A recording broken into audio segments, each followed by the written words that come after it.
O Senhor esteja convosco. Ele está no meio de nós. Proclamação do Evangelho de Jesus Cristo, segundo João.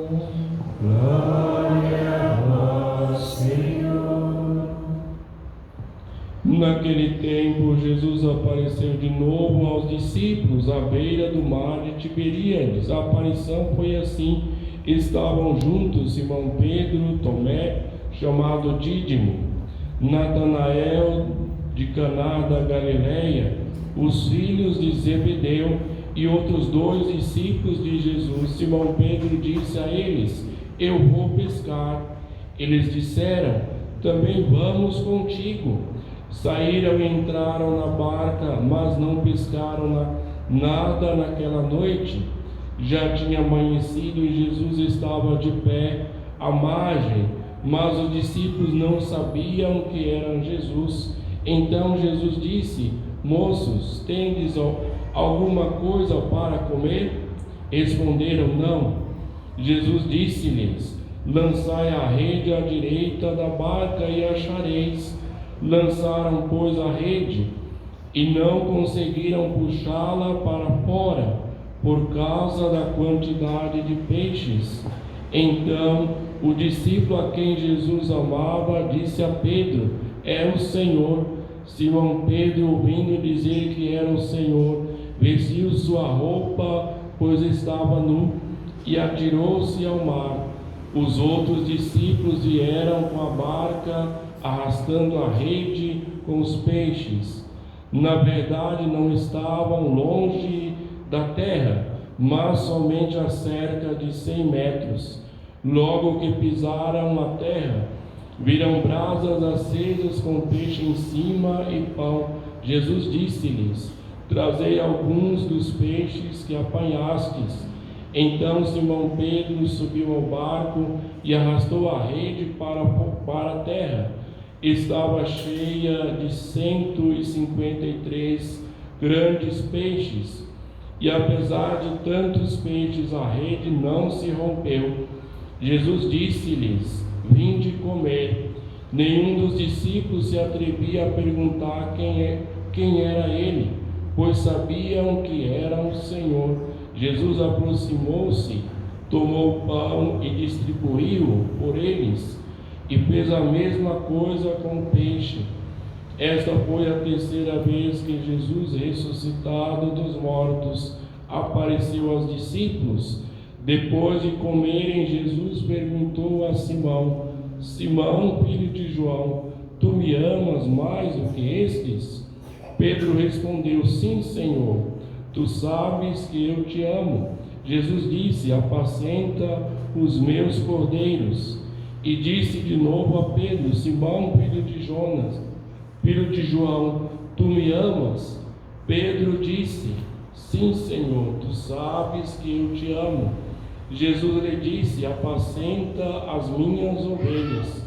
Pela terceira vez perguntou a Pedro: Simão, filho de João, tu me amas? Pedro ficou triste, porque Jesus perguntou 3 vezes se o amava. Respondeu: Senhor, tu sabes tudo, tu sabes que eu te amo. Jesus disse-lhe: apacenta as minhas ovelhas. Em verdade te digo, quando eras jovem, tu te cingias e ias para onde querias. Quando fores velho, estenderás as mãos e outro te cingirá e te levará para onde não queres ir. Jesus disse isso, significando com que morte Pedro iria glorificar a Deus, e acrescentou: segue-me. Palavra da salvação.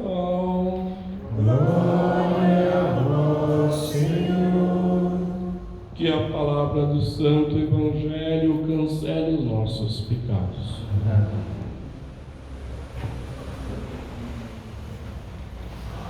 Terceiro domingo da Páscoa, nós temos uma outra aparição de Jesus.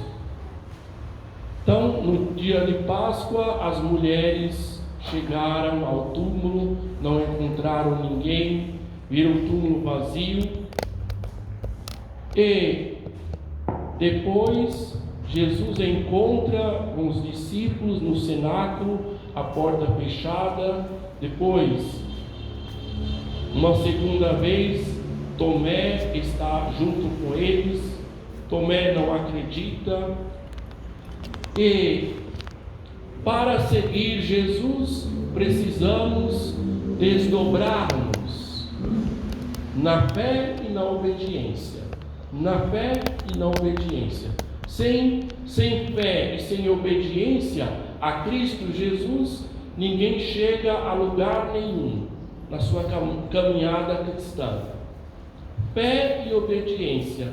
Então Pedro e João, que foram presos, colocados no cárcere, chibateados nas costas, proibidos de pregar em nome de Jesus.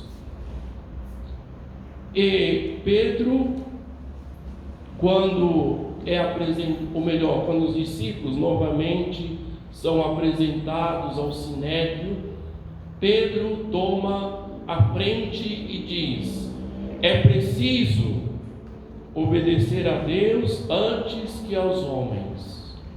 Obedecer, escutar e obedecer. Vem do escutar, audire, obedir, obedecer. Então tem uma semelhança: escutar e obedecer, escutar e obedecer na fé, na obediência da fé.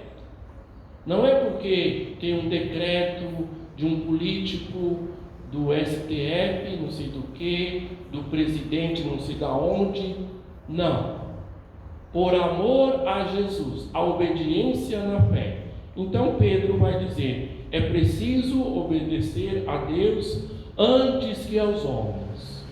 Se obedecermos aos homens, a única razão de obedecer é por amor a Deus.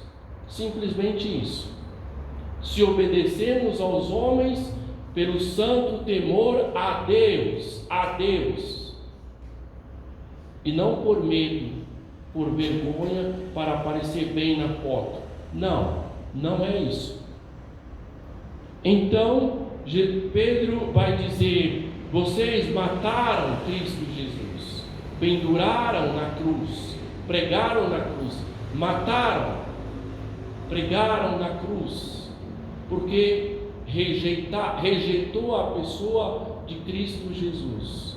Mas Deus o ressuscitou, e nós somos testemunhas. Nós somos testemunhas.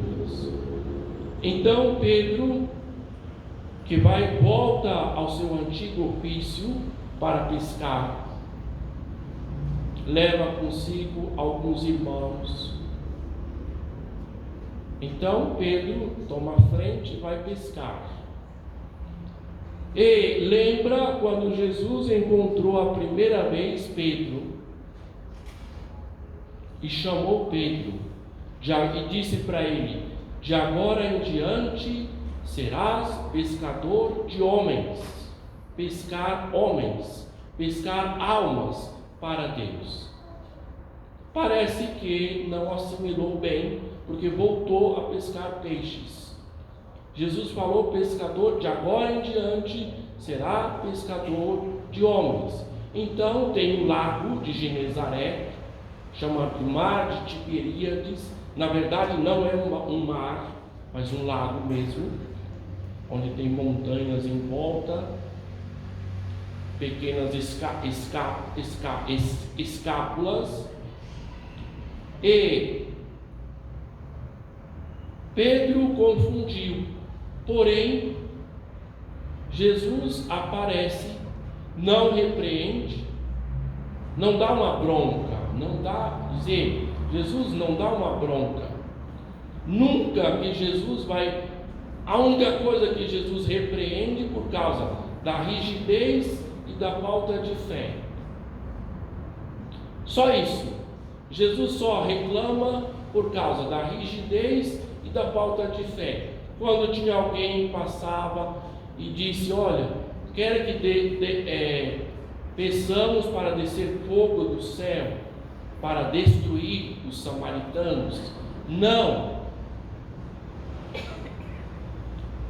Quando os discípulos disseram: olha, nós não temos essa fé. Então, se a vossa fé for pequena, como um grão de mostarda, então você vai dizer a esta montanha: arranca daqui e se joga ao mar, se lança ao mar.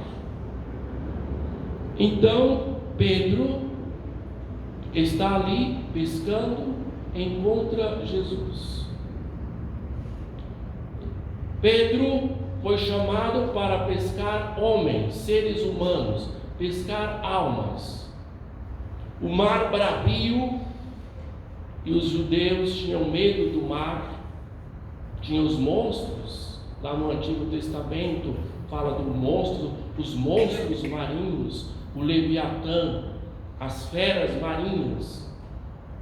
Então, qual que é esse mar? Pedro é chamado a pescar, tirar os homens e as mulheres da perdição, do mar do pecado, do mundanismo, da podridão do pecado, e inseri-los no reino da graça, na graça santificante, tirar das trevas, do pecado, do mundo, o mar do mundo, e inseri-los na graça de Deus, na graça santificante, tirar das trevas e introduzi-los no reino da luz. Então, esta rede trabalhou a noite toda, não pegaram nada de peixes. Então, os padres da igreja vai dizer que essa rede tão lotada de peixe, repleta, e apesar de todo o peso, a rede não se arrebentou, não se rompeu. Os padres da igreja vai ver nessa rede um simbolismo muito importante: a graça de Deus. Nós passamos por tribulação na família, por desencontro, contratempos, tragédias na família, mas devemos apegar-nos unicamente à graça de Deus, que deve nos sustentar e nos sustenta, não se rompe, não se quebra. Então os padres da igreja viram nessa rede o sinal, o símbolo da graça de Deus, que é mais forte do que tudo. De tudo que existe, a graça é mais forte. Então devemos despojar de nós mesmos para glorificar a Deus, para entrarmos na liturgia celeste. Estamos aqui, inseridos aqui, com os pés no chão, vivendo nesse mundo, mas para viver na nossa vida de fé concreta a liturgia celeste. Então, o autor do Apocalipse vai dizer, na sua visão ele viu milhares de milhares, milhões de milhões, que proclamavam em alta voz. Estamos aqui na liturgia celeste. Proclamavam em alta voz: o Cordeiro imolado é digno de receber o poder, a riqueza, a sabedoria e a força, a honra, a glória e o louvor. Como que nós fazemos isso? Com o nosso testemunho em Cristo Jesus, o nosso testemunho. E aí vai dizer que os 4 seres vivos, escutando essa liturgia celeste, vai dizer amém. O que significa? Eu creio, sim, Senhor, eu creio, assim seja, eu creio, porque Cristo é o nosso amém. Amém.